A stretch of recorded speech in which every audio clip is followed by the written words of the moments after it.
Well, folks, here we're at it again. The Democratic Party doing their finest to destroy America. You won't believe this one. They're looking to ban our weapons again. Here we go. The fact, as Thomas Jefferson said, the strongest reason for the people to retain the right to keep and bear arms is the last resort to protect themselves against tyranny and government. The precise kind of tyranny that my colleagues are exercising today. Precisely when they're opening our borders up to lawless cartels and gangs. Precisely when they're defunding the police. Precisely when they're making our communities unsafe. They want to limit the ability of the American people to defend themselves and to exercise their Second Amendment rights to protect their families. That's what's happening on the floor, so my colleagues can appeal to their liberal white voters while they ignore the black men and women and brown men and women who are buying weapons to defend themselves in criminal hellholes in our country. Gentleman's time, Madam Speaker. I just wanted noted that the gentleman from Massachusetts said that no one on his side is describing these weapons as quote-unquote weapons of war. And then the gentleman from Texas, the first thing he said was that AR-15s are weapons of war. So we need weapons of war. That when the left and when radical Democrats are describing AR-15s as quote-unquote weapons of war, and as the gentleman from Texas just said, machine guns, they're doing two things simultaneously. Number one, they're showing their absolute ignorance for how these platforms operate. And two, they're deliberately trying to mislead the American people on what these platforms do. No one on my side of the aisle is trying to say that machine guns should be legal. An AR-15 is a sporting rifle. It's a semi-automatic. It is not the kind of platform that is used by the military. It's not an M16. It's on an M4. But again, the other side tries to use this to muddy the waters, confuse the American people, and to put all firearms in the same category. But let's talk about some more statistics. In 2021, a Georgetown study found that 1.67 million instances were found where firearms were used in self-defense. And in 2019 alone, there were 386 self-defense killings that were determined to be justified.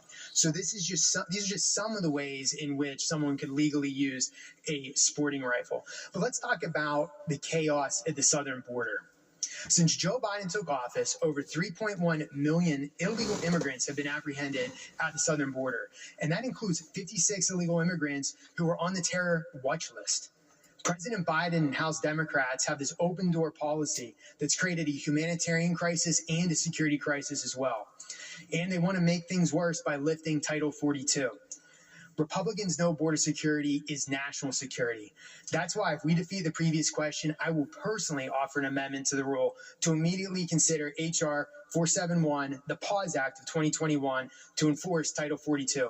And yeah, we shouldn't be talking about disarming the American people when it is my colleagues on the other side of the aisle that are leaving the American people exposed to dangerous cartels and dangerous narcotics flying to our communities and dangerous criminal gang members and criminals that are coming in and harming the American people, including people that are affiliated with terrorist countries and organizations.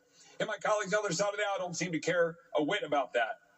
Yesterday, Mayor Bowser is all upset because 4,000 people have been bused to D.C. from Texas since April.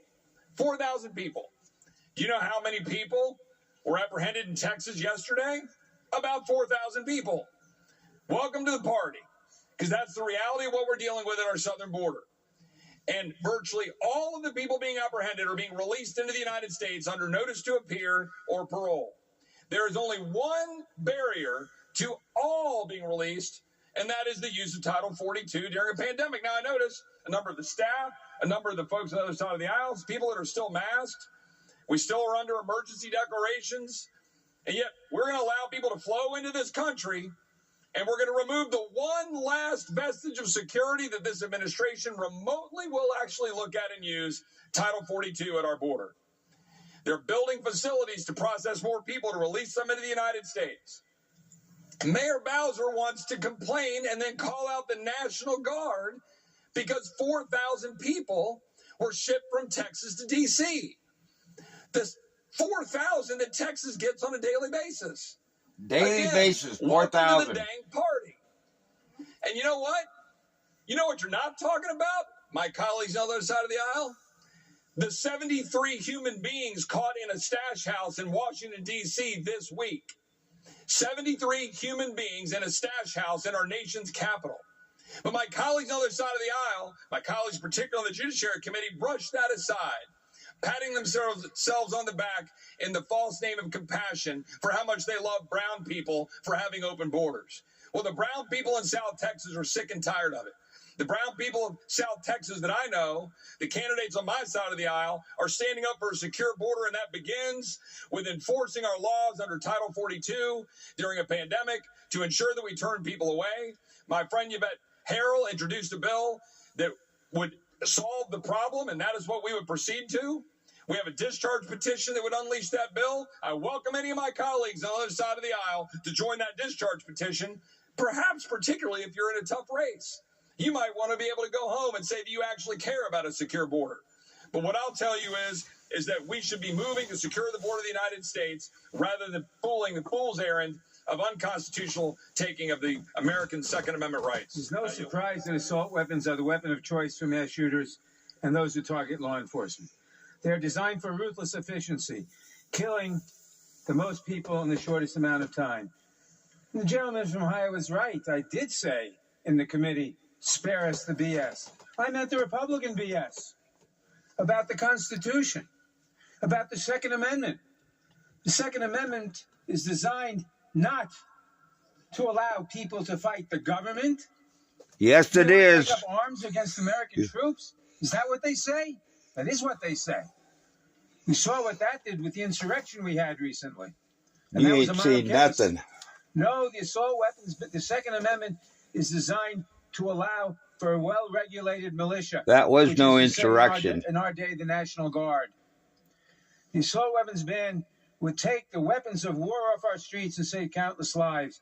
And that is why it is supported by all associations of police, by the American Federation of Teachers, the American College of Physicians, the American Public Health Association, the National Alliance to End Sexual Violence, the National Organization of Black Law Enforcement Executives. You notice all these people he mentioned are all Democratic They know what run they're doing. The communities. assault weapons ban would take these weapons of war off our streets. It would prevent more of the Uvaldes, more of the Parklands, more of the Tree of Life synagogues.